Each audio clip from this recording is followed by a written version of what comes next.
Hello students, सुश्री classes में आपका स्वागत है। आज हम क्लास 12th के व्यवसाय अध्ययन का 6th चैप्टर नियुक्तिकरण या स्टाफिंग, इसका अगला टॉपिक पढ़ेंगे। हमारा अगला टॉपिक है मानव संसाधन प्रबंध या ह्यूमन रिसोर्सेज मैनेजमेंट। अब ये मानव संसाधन प्रबंध के पहले हम ये जान ले कि मानव संसाधन क्या है।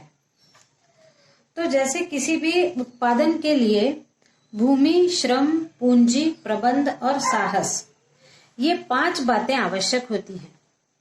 इनमें से जो श्रम, प्रबंध और साहस है, ये मनुष्य के द्वारा किया जाता है।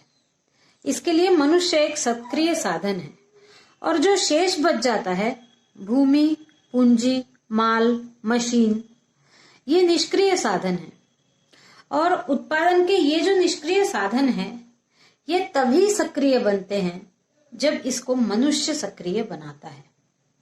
इसीलिए मनुष्य को मानव संसाधन कहा गया है। निर्जीव वस्तुओं को से कार्य करवा कर मनुष्य किसी भी उपक्रम को बहुत ऊंचाई तक ले जा सकता है। तो ये जो मनुष्य है, उत्पादन के लिए जो 3-4 निष्क्रिय साधन है, इन साधनों को जब सक्रिय करता है तो मनुष्य को मानव संसाधन कहा जाता है। सक्रिय संसाधनों के अभाव में निष्क्रिय साधन अनुपयोगी हैं, एक जगह रखे रह जाएंगे। यदि निष्क्रिय संसाधनों की अपार मात्रा भी हो किसी भी उत्पादक के पास, लेकिन यदि सक्रिय संसाधन यानी मानव संसाधन यानी मनुष्य न हो, तो उन निष्क्रिय साधनों का कोई भी उपयोग नहीं है। बड़े बड़े उपक्रमों में मानव संसाधन विभाग अलग से होते हैं। अब हम ये देखें कि मानव संसाधन प्रबंध क्या है। तो किसी भी उपक्रम में कर्मचारियों की भर्ती, चयन, प्रशिक्षण और विकास मानव संसाधन प्रबंध का कार्य है। यानी मनुष्यों की भर्ती करना। बड़े बड़े उपक्रमों में ये एक पूरा डिपार्टमेंट अलग होता है, HRD अलग डिपार्टमेंट होता है, ह्यूमन रिसोर्सेज, और वही ये सारा कार्य देखते हैं कि कितने स्थान रिक्त हैं, उन पर किन की भर्ती की जानी चाहिए, भर्ती की प्रक्रिया क्या होगी, किस प्रकार चयन किया जाना चाहिए, किस प्रकार उनको प्रशिक्षण दिया जाना चाहिए, किस प्रकार विकास किया जाना चाहिए। ये मानव संसाधन प्रबंध का कार्य है। ये ऐसी मानव शक्ति का चयन करते हैं जो व्यवसाय के लिए संपत्ति बन जाते हैं। यानी अच्छे से अच्छे कुशल मानव की जब वो नियुक्ति करते हैं, तब वो उस व्यवसाय के लिए एक संपत्ति बन जाता है। इसके अब हम परिभाषा देखें तो डेल योडर के अनुसार कर्मचारी प्रबंध का जो मानव शक्ति अथवा मानव संसाधनों के प्रभावी नियंत्रण और उपयोग से संबंधित है। कर्मचारियों का प्रबंध, जिसके अंतर्गत मानव शक्ति और मानव संसाधनों का पर नियंत्रण करना, प्रभावी नियंत्रण और उनका उपयोग करने से मानव संसाधन प्रबंध का अर्थ माना जाता है। अब हम देखते हैं कि मानव संसाधन प्रबंध के क्या उद्देश्य हैं। तो सबसे पहला उद्देश्य है, यानी मानव संसाधन प्रबंध क्यों आवश्यक है। इसके लिए पहला है सही काम के लिए सही व्यक्ति का चुनना और उसको नियुक्त करना। यानी यदि किसी उपक्रम में कोई स्थान रिक्त है, तो वो स्थान किस प्रकार के व्यक्ति के लिए रिक्त है, किस कुशलता के व्यक्ति को चुनना चाहिए और उस कुशल व्यक्ति को नियुक्त करना, ये मानव संसाधन का काम है, मानव संसाधन प्रबंध का काम है। फिर अगला है मानव संसाधनों को प्रशिक्षण देना। यानी नियुक्त करने के बाद जो भी आता है उपक्रम में, वो पहले से प्रशिक्षित नहीं होता है, तो उसको किस प्रकार का कार्य उससे लेना है, उस कार्य का प्रशिक्षण उसको देना आवश्यक है। तो मानव संसाधनों को प्रशिक्षण देना। फिर है कर्मचारियों की पदोन्नति, स्थानांतरण हेतु नीतियां बनाना। किनको पदोन्नत किया जाए, किसी को अवनत करने की आवश्यकता तो नहीं है।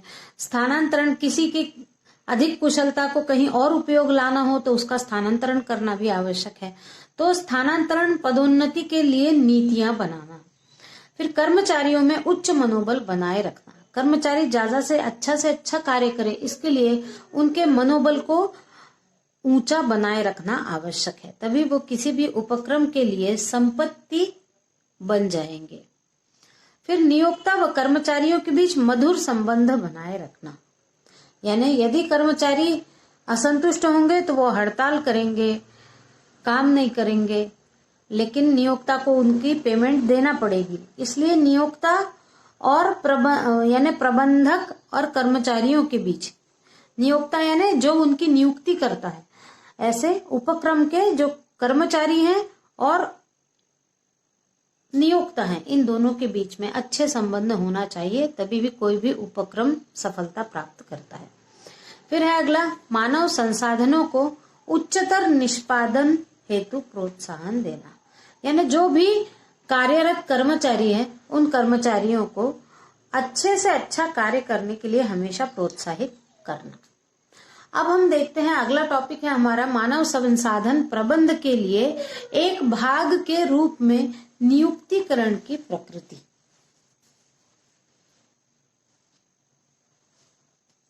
तो मानव संसाधन के प्रबंध के क्षेत्र को कुछ भागों में बांटा गया है, जो नीचे दिया गया है, 8 भागों में बांटा गया है, क्योंकि नियुक्तिकरण इनका एक अभिन्न अंग है।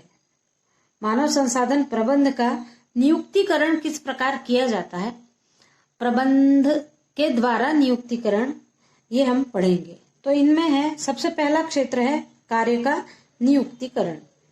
तो मानव संसाधन प्रबंध विभाग का सबसे महत्वपूर्ण कार्य है संस्था में कर्मचारियों की आवश्यकता का पता लगाकर उन्हें नियुक्त करना, यानी पहले ये पता करना कि संस्था में या उस उपक्रम में किस जगह किस प्रकार के व्यक्ति की आवश्यकता है और फिर उसका चयन करके उसको नियुक्त करना, ये सबसे पहला कार्य है मानव संसाधन प्रबंध का। दूसरा है कर्मचारियों का अभिलेख रखना, यानी जिन कर्मचारियों की नियुक्ति हो चुकी है उनके जो भी अभिलेख हैं, उनके शैक्षिक अभिलेख हैं, उनके प्रशिक्षण के अभिलेख हैं, इन अभिलेखों को संभाल कर रखना और आवश्यकता होने पर उनका उपयोग करना। फिर अगला है नीतियां निर्माण। मानव संसाधन विभाग कर्मचारियों से संबंधित नीतियों का निर्माण करते हैं। ये नीतियां प्रबंधक और कर्मचारी दोनों के अनुकूल होनी चाहिए। नीतियां इस प्रकार की हो कि न कर्मचारियों को काम बोझ लगे और न ही प्रबंधकों को काम करवाना मुश्किल हो। इस प्रकार की नीतियां हो कि प्रेम पूर्वक सारे काम करवा लिए जाए और सारे काम किए जाए। उसके बाद है कर्मचारी अनुसंधान करना, यानी कर्मचारियों की नीतियों में सुधार करने के उद्देश्य से अनुसंधान का कार्य है मानव संसाधन विभाग द्वारा ही किया जाता है। कर्मचारी अनुसंधान करना यानी कहाँ कौन से कितने कर्मचारियों की आवश्यकता है, इसका पता लगाना। अगला है विशेषज्ञ सेवाएं। मानव संसाधन विभाग विशेषज्ञ के रूप में भी सेवाएं प्रदान करता है। फिर है सरकारी नियमों का पालन। मानव संसाधन को सरकार द्वारा समय समय पर प्रतिपादित किए गए नियमों को क्रियान्वित करने का कार्य मानव संसाधन प्रबंध का है। समय समय पर सरकार के द्वारा बदले हुए नियमों को अपने कर्मचारियों पर लागू करना और वो उसका पालन कर रहे हैं कि नहीं, इस बात का पता करना। फिर अगला है मधुर संबंधों की स्थापना। तो मानव संसाधन विभाग के द्वारा स्वामियों और श्रमिकों के मध्य मधुर संबंधों की स्थापना में सहयोग किया जाता है ताकि किसी भी प्रकार का विवाद ना हो, और यदि विवाद की स्थिति उत्पन्न होती है तो मानव संसाधन विभाग के ही द्वारा इसमें मध्यस्थता करके उचित निर्णय लिया जाता है। फिर अगला है संगठनात्मक ढांचे में सुधार। मानव संसाधन के द्वारा संगठनात्मक ढांचे में भी सुधार किया जाता है। हमने संगठन पढ़ा है पिछले पाठ में। तो किसी भी उपक्रम के संगठन में यदि मानव संसाधन प्रबंध को कुछ बदलाव करने की आवश्यकता महसूस हो तो उस बदलाव को करने के लिए मानव संसाधन प्रबंध कर सकता है। अब हम अगला टॉपिक देखते हैं नियुक्ति प्रक्रिया के सोपान या चरण, यानी किस प्रकार से नियुक्ति की जाती है। किसी भी कर्मचारी की नियुक्ति करते समय किन किन सोपानों से या किन किन स्टेप्स से गुजरना होता है। तो सबसे पहला है मानव शक्ति आवश्यकता का आकलन। नियुक्तिकरण प्रक्रिया का ये पहला चरण है। इसमें उपक्रम के लिए आवश्यक कर्मचारियों की संख्या का उनकी योग्यता के मान से निर्धारण किया जाता है। सबसे पहले तो ये देखा जाएगा कि कितने संख्या आवश्यक है कर्मचारियों की और वो किस कुशलता के व्यक्तियों की आवश्यकता है, इसका पहले आकलन किया जाता है। ये पहला पद है नियुक्ति प्रक्रिया का। फिर दूसरे नंबर पर कार्य किया जाएगा कर्मचारियों की भर्ती। मानव शक्ति की आवश्यकताओं का निर्धारण हो जाने के बाद कर्मचारियों की भर्ती की प्रक्रिया शुरू हो जाती है। भर्ती के आंतरिक और बाह्य 2 स्रोत होते हैं। पद के अनुरूप भर्ती के स्रोत का चयन किया जाता है। आगे अभी आप पढ़ेंगे कि भर्ती के जो स्रोत है वो बाह्य और आंतरिक क्या होते हैं।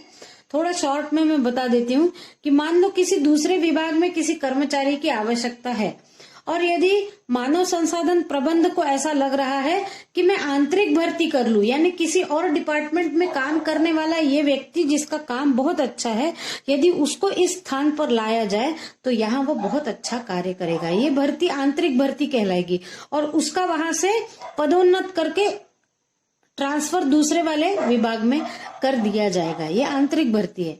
लेकिन यदि इस प्रकार का कुछ ना हो और तो बाहर से व्यक्तियों को चुना जाएगा, वो बाह्य भर्ती कहलाएगी। तो कर्मचारियों की भर्ती, ये दूसरा स्टेप है। उसके बाद तीसरा नंबर पे है कर्मचारियों का चयन।